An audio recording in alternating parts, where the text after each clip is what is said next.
Hi folks, so in today's lessons we're going to discuss the motions of the Earth, moons, and planets. And I think that most of the basic ideas relating to this topic you already know, which is great. So the first thing we're going to talk about is the Earth and the Earth's motion. So typically when we talk about the Earth, we discuss its motion in terms of two words that sound a whole lot alike, and people often confuse them, but there are some significant differences. And so I hope to point those out and clarify the differences between them today. So the first is rotation, and the second is revolution. So what are the differences? Well, let me explain. So when you were a kid, or maybe now, who knows, you may have played with a top, right? And so you spin the top by sort of rotating a portion of it so that it spins along its center. And so if we were to draw an imaginary line through its center, that word has a term. It's called an axis. And so the Earth, in the same way, has this axis of rotation that joins the North and the South poles. And so in the same way that a top spins in a particular direction, the Earth also spins on its axis.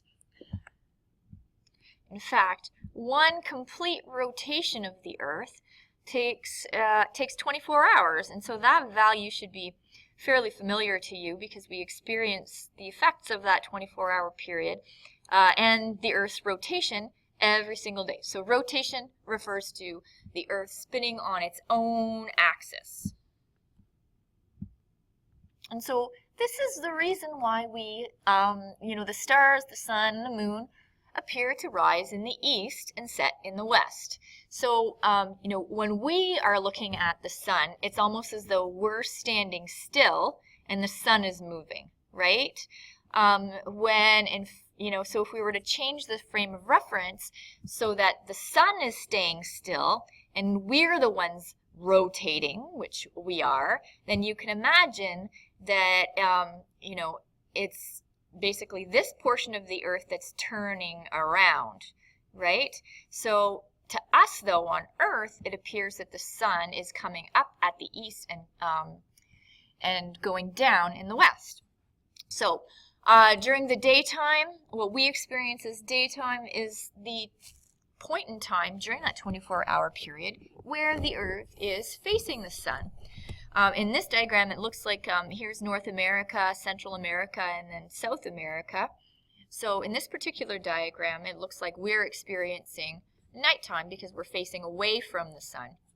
But then as the Earth turns, then daylight comes to be, and we experience daylight. So when one half or one hemisphere of the Earth is experiencing daylight, the other one is experiencing nighttime.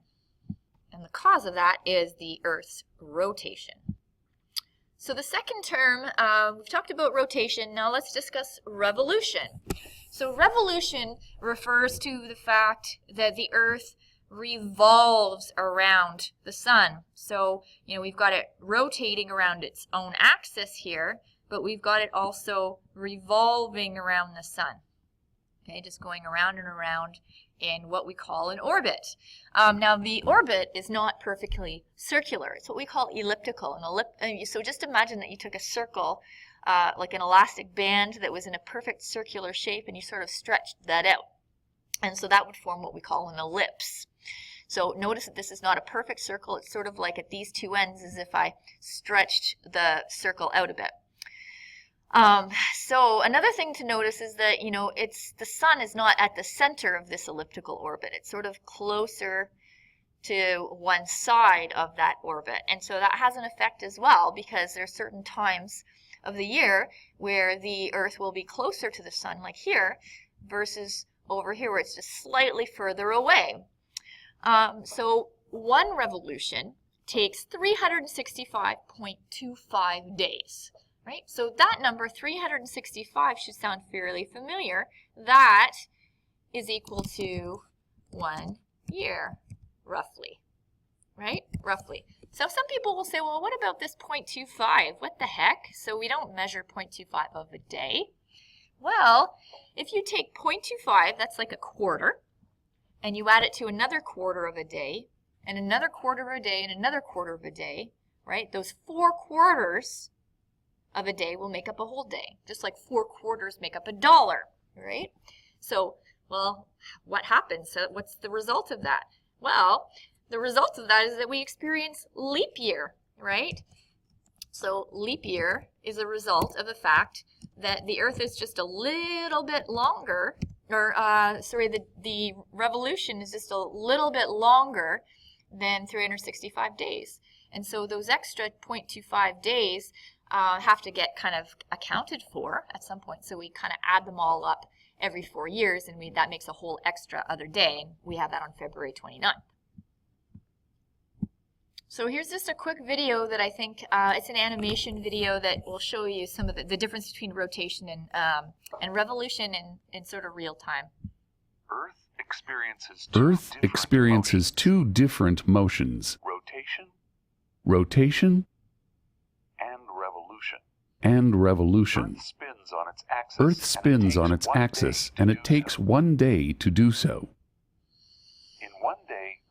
In one day, Earth makes one rotation on its axis. Earth also travels on an elliptical orbit around the Sun, and it takes 1 year to make a complete trip.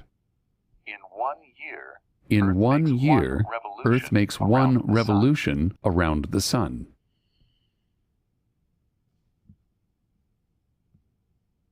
So I just took a quick picture of a portion of the video, and one thing I'm hoping that you notice when you watch that animation is that as the Earth was traveling around the Sun, that it was also rotating, right? So it was revolving around the Sun, but also rotating itself.